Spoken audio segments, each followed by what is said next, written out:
Line of my presentation. First, I will try to define writing. What is writing? First, speaking, listening, and reading. What makes writing, or the components of writing? And another very important, legitimate question, which is why teaching writing at all? Then, writing sub-skills, writing types, writing genres. I will end up my presentation with some pedagogical implications, which hopefully will benefit not only teachers, but also our university and even high or middle school students. Now, if I ask you to define writing, give me just words or key concepts. You might think of whenever you are asked to define this language skill. What comes to your mind whenever asked to define writing? Yeah. Yes? Ideas. Thank you. Yes, Sidris? Putting words together to convey meaning. Okay, putting words together to convey meaning. Yes? Process. Thank you. Math. Punctuation. Yes. Ikram.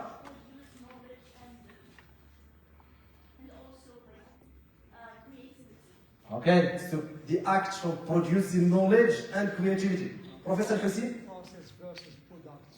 Process versus product. Yes? The journey on transforming ideas or Okay. knowledge into something visible. Yes. Thank you very much.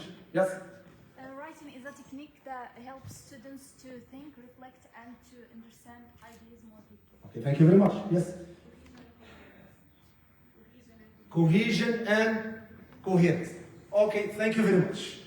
This means that writing is an amalgam of techniques, strategies, ideas, which means it combines a lot of elements. And that's why it is very or it's a tough experience, because this doesn't come overnight, which means you cannot sleep and then wake up the next morning and find yourself able to come up with a neat, clear, and purposeful piece of writing. And I always give this example to my students.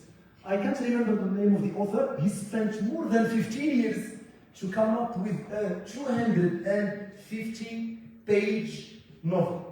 You see that the journey is very long, and the experience requires a lot of training, a lot of exposure, a lot of practice, and a lot of effort.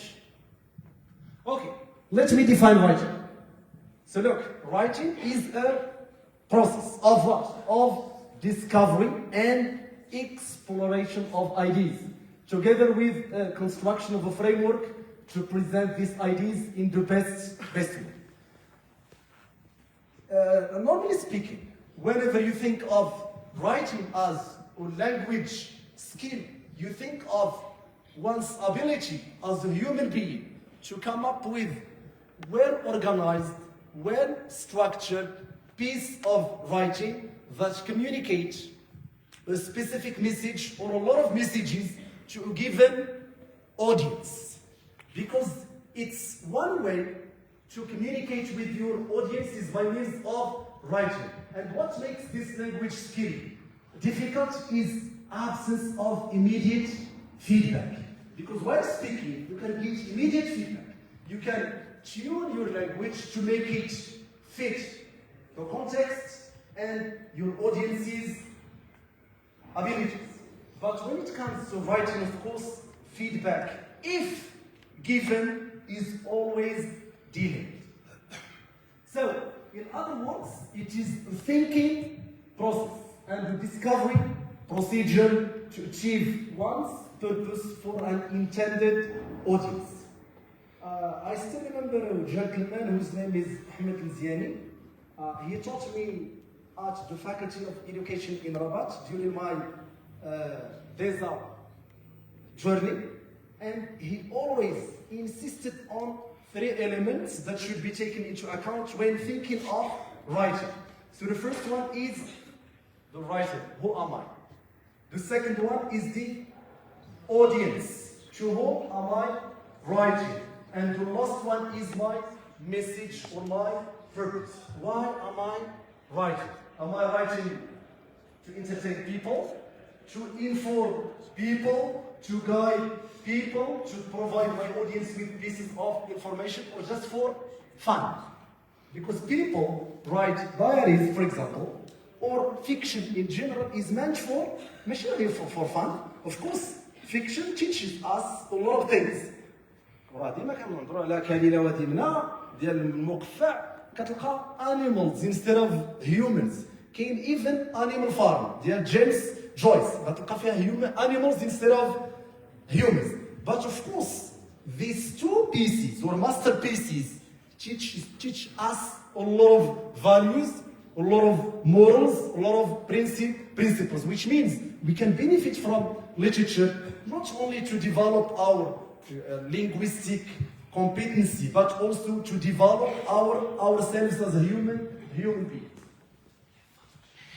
Another definition by a gentleman named Murray is an act of recording or communicating and much more. It is a significant kind of thinking. And of course, there are a number of things these two definitions share. So we have thinking process, which means writing requires some sort of mental thinking, which means your mind should think, because you cannot write without thinking. You invest a lot of your time and effort to come up with a piece of writing that is worth reading.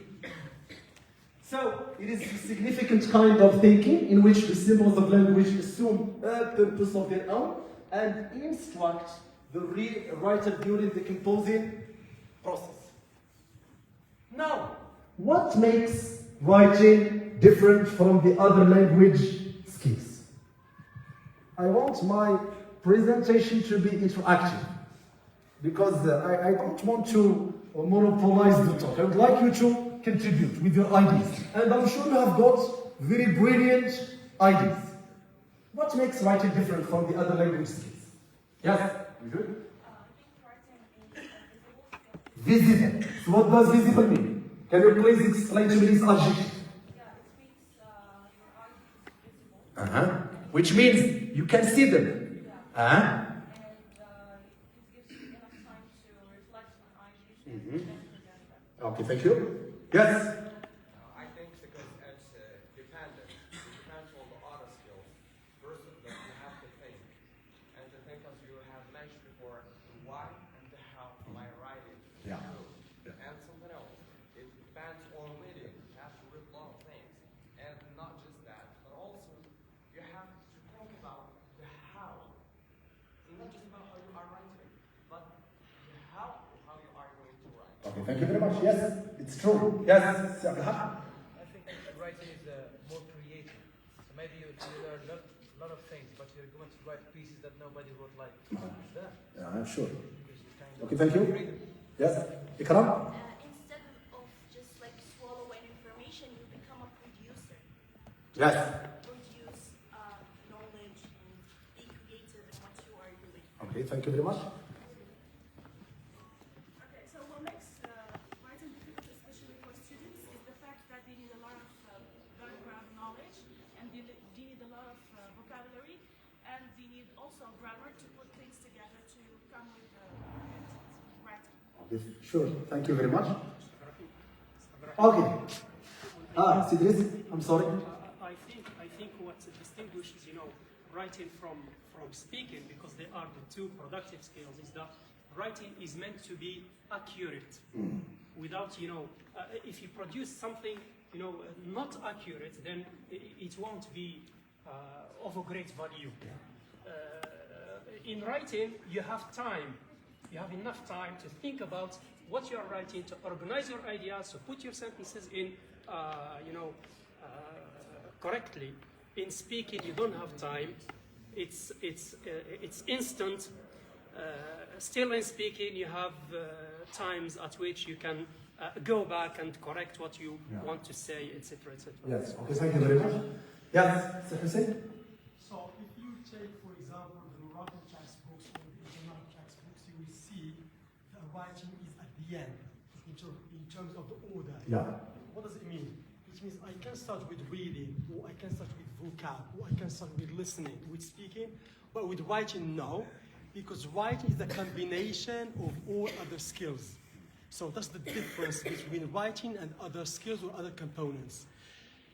It cannot be used alone unless we have background, we have baggage from other skills, then we can go for writing. Thank you very much. Okay, just allow me to go back a little bit. I forgot to talk about something important when it comes to problems teachers and students are facing when it comes to